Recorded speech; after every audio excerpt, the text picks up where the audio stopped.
Imagine standing in a courtroom, your heart pounding, watching your own father smirk as he tries to steal the last piece of your mother's legacy. Pause for effect. 8 months of delays, lies, and manipulation. But what he didn't know. She was about to uncover a secret so explosive, it would unravel his entire world. Slow zoom on a clenched fist, then a determined face.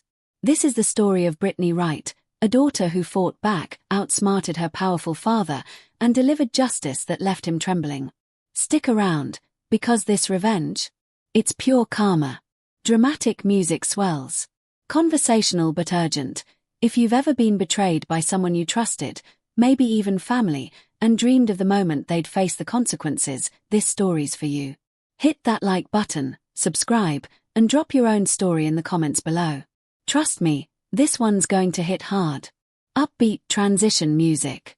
Brittany Wright sat in a Seattle courtroom, her knuckles white as she gripped the table's edge. The air was thick with the hum of aggressive air conditioning, but sweat still beaded on her forehead.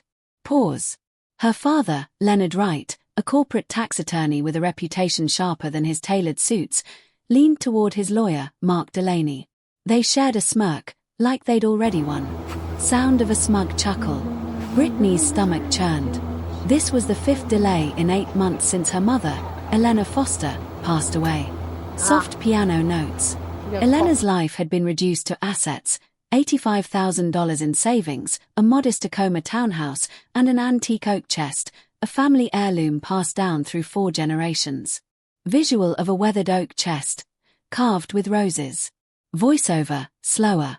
But to Brittany, it wasn't about money. It was about her mother's final act of independence, her last stand against a man who'd already taken everything in a brutal divorce 14 years ago. Pause for effect. Why was he doing this? Why couldn't he let Elena rest in peace? Brittany stood in their Tacoma kitchen, watching her mother wipe away tears. Visual of a woman in a librarian's uniform, head bowed. "Your father's not coming home," Elena said, her voice cracking. Leonard had been cheating with Vanessa Clark, a younger woman from his office. Sound of a door slamming. He walked away from 17 years of marriage, leaving Elena and Brittany with nothing but a half-empty house and broken promises. While Elena shelved books part-time at the Tacoma Public Library, Leonard thrived. Visual of a sleek lake house, Leonard laughing with colleagues. He made partner, bought a lake house, lived the high life. Elena never complained, never badmouthed him. "He's still your father," she'd say, but her eyes? They told a story of pain she buried deep. Soft, mournful string music. Now, in that courtroom, Brittany felt that same pain bubbling up. Sound of a heartbeat. Leonard stood, his voice dripping with fake concern. "Your Honor, we request additional time to review Mrs. Foster's medical records. There are inconsistencies." Visual of Leonard adjusting his cufflinks, smirking. Inconsistencies. Brittany's chest tightened, her breath shallow. Elena had fought cancer for 8 months, chemotherapy, radiation, hospice. Leonard hadn't visited once. Pause. Not once. Clara Ruiz, Brittany's attorney and old law school friend, leaned in. "Don't let him see his getting to you," she whispered. Sound of a faint whisper. "That's what he wants." Brittany opened her eyes, catching Judge Alcott's face. The way he tilted his head when Leonard spoke, the dismissive glance at Clara's objections, it wasn't just bias. Something was wrong. Ominous music sting. Rising intensity. Brittany couldn't take it anymore. She shot to her feet, her chair scraping the floor. "Your Honor, we've provided complete medical records. Twice. My mother's oncologist confirmed her treatment plan. There are no inconsistencies." Sound of a courtroom falling silent. Leonard's face hardened, his lips a tight line. He stood, his tone patronizing. "My daughter is understandably emotional about her mother's passing. It's been difficult for all of us." Visual of Brittany's fists clenching, her jaw tight. "All of us." The lie burned in Brittany's throat. She sank back into her seat, Clara's hand squeezing hers under the table. "Document every irregular ruling," Clara whispered. "We're building an appeal." But Brittany knew the truth. Appeals cost money, money she didn't have. As a public defender, her salary barely covered rent and student loans. Leonard was counting on that. Low, tense music. Another delay was granted. Another month of watching Leonard dismantle Elena's final wishes. The townhouse where Brittany grew up, the savings Elena scraped together, the oak chest she'd promised to protect, it was all slipping away. Visual of Brittany staring out a Rain Street window, her reflection weary. But something shifted in Brittany that day. This wasn't just about money. It was about her mother's dignity. Pause. She made a promise to Elena in her final days. Don't let him take this too, Brittany. Promise me. Sound of a weak, determined whisper. Brittany wasn't going to break that promise. Uplifting music begins to build. That night, Brittany knelt before the oak chest in her mother's townhouse. Her fingers traced the rose carvings, catching on a hidden seam. Visual of a secret compartment sliding open. Her heart pounded as a manila envelope spilled out. Black and white photos of two young men in military uniforms. Leonard Wright, unmistakable even 30 years younger. And beside him, Richard Alcott, now Judge Alcott. Ominous music intensifies. Behind the photos was a leather-bound journal, Elena's neat handwriting filling every page. Voiceover, trembling, June 12, 1996. Monitored Senator Gardner's daughter to pressure his vote.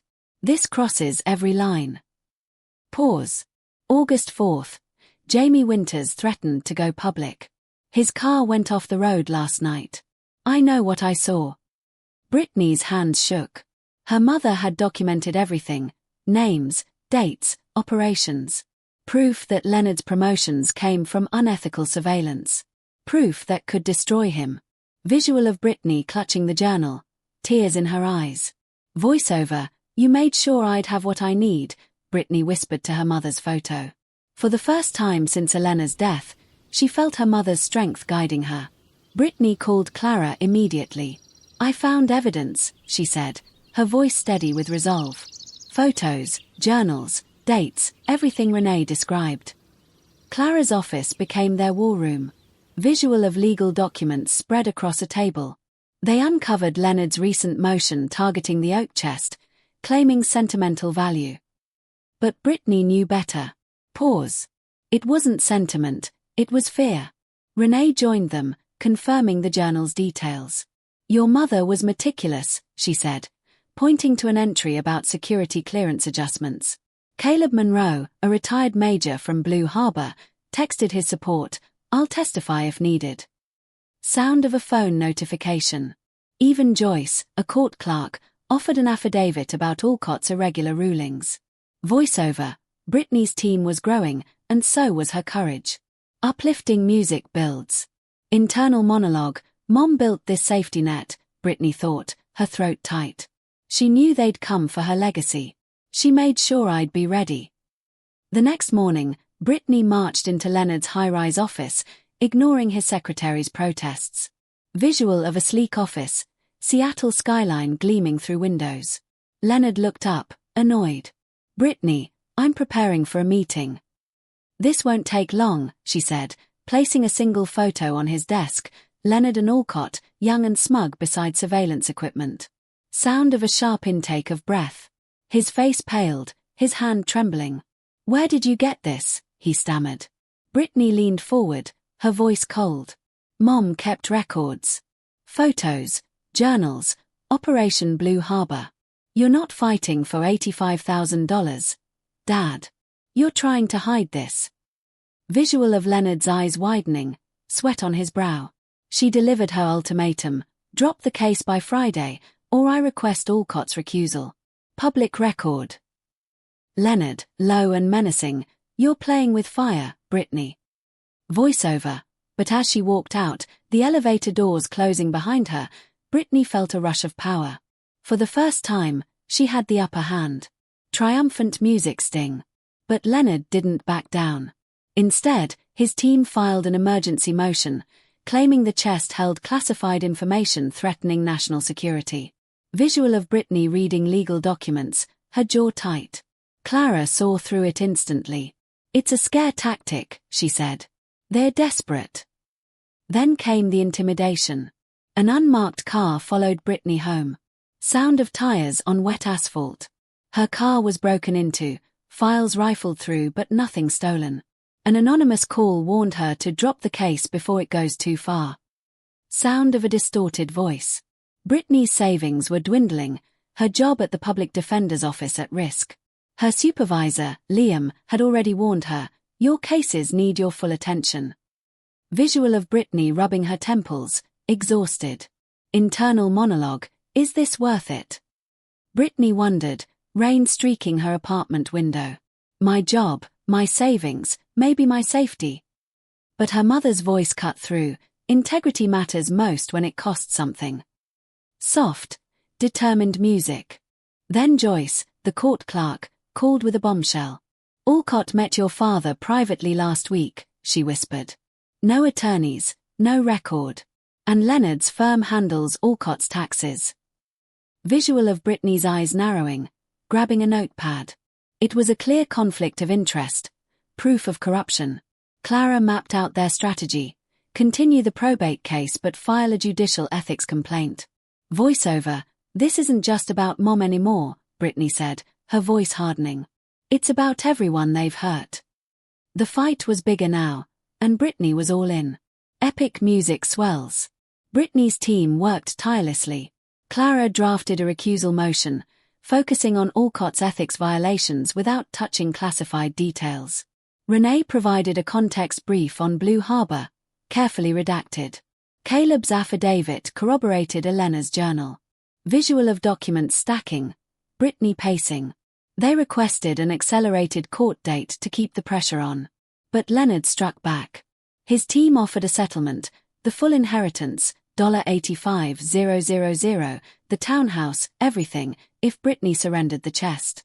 Visual of a contract sliding across a mahogany table. Then came the kicker. $200,000 extra. Sound of a gasp. Internal monologue. Britney's heart raced. $200,000 could pay off her loans, secure her future. But buried in the fine print. An NDA silencing her forever. Visual of Britney's eyes scanning a contract, narrowing. "If I take this," she told Clara, "I abandon the truth. For Mom. For others." Clara, softly, "It's your call, Britney. But you know what's at stake." Britney called Leonard's lawyer.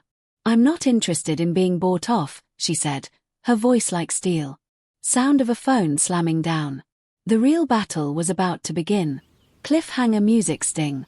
Leonard's desperation showed. He appeared at Clara's office, disheveled, tie askew. "You're risking everything, Britney," he pleaded. Visual of Leonard's trembling hands. But Britney saw the fear in his eyes. "I'm not backing down," she said, her voice steady. Sound of a door closing firmly. Clara leaked a tip to the Seattle Times about an unusual judicial recusal motion. The pressure was mounting. Alcott cancelled hearings, citing health concerns. Leonard's firm began questioning his conduct. An unmarked sedan still shadowed Britney, but she wasn't afraid anymore. Uplifting music builds. The night before the hearing, Britney visited Elena's grave. Sound of rain. Soft footsteps. "I understand now, Mom," she whispered, tracing the headstone. "Why you stayed silent. But I won't." Visual of flowers placed gently, Britney's determined face. The day of the hearing arrived. Britney stood tall beside Clara, Renee, and Caleb, her briefcase heavy with evidence. Visual of a packed courtroom, tense faces. Judge Mara Sandoval entered, her reputation for fairness giving Britney hope. Leonard's team moved to seal the proceedings, citing national security. Sound of papers rustling. But Sandoval demanded specifics. Clara laid out the case, ex-party meetings, Alcott's financial ties to Leonard's firm, a pattern of biased rulings. Visual of documents sliding across the bench. Leonard fidgeted, sweat gleaming on his forehead. Then Britney stood. Sound of a chair scraping. "Winter lantern. Blue Harbor," she said, her voice cutting through the silence. Slow-motion visual of Leonard's face paling, Alcott gripping his chair. The courtroom froze. Caleb rose, his military bearing commanding attention. I can verify Miss Wright's documents, he said. Visual of attorneys whispering, eyes wide. Alcott's face was ashen. After a long pause, he spoke, I hereby recuse myself. Sound of a collective gasp. Triumphant, Leonard's fight drained away. His lawyer requested a recess, but Britney knew they'd won. Epic music crescendos. Later that day, Leonard's team withdrew their claims. Judge Sandoval ruled Elena's will valid, granting Britney the full inheritance. Visual of Britney clutching her mother's locket. Tears of relief. Outside, Leonard approached, his voice desperate. You don't know what you've done, he whispered. Britney met his eyes. I know exactly what I've done. Drop the case, issue a public apology, and this stays quiet. Slow-motion visual of Leonard's shoulders slumping, defeated. He issued the apology that afternoon. I withdraw any suggestion my former wife was impaired. Voiceover. The man who'd manipulated the system for decades was finally humbled. Triumphant music peaks. Britney stood in her mother's townhouse, running her fingers over the oak chest. Inside were not just secrets, but Elena's true history. Medals, commendations, a life of courage. Visual of photos and journals spread out, sunlight streaming in. Britney had honored her mother's legacy, not just by winning, but by exposing corruption that hurt countless others. Reflective. Sometimes, justice isn't about revenge, it's about truth. It's about standing up when it's hard, when it costs you everything. Elena taught Britney that, and now she was passing it on. Visual of Britney speaking at a conference, confident and poised. The Elena Foster Integrity Fund, launched with $35,000 of her inheritance, was already helping others fight judicial bias. Soft, hopeful music. Energetic. If Britney's story gave you that rush of justice, smash that like button, subscribe for more epic revenge tales, and share your own story in the comments below. Visual of a subscribe button pulsing. Want another saga of betrayal and payback? Click the video box on your screen now. Upbeat music fades out.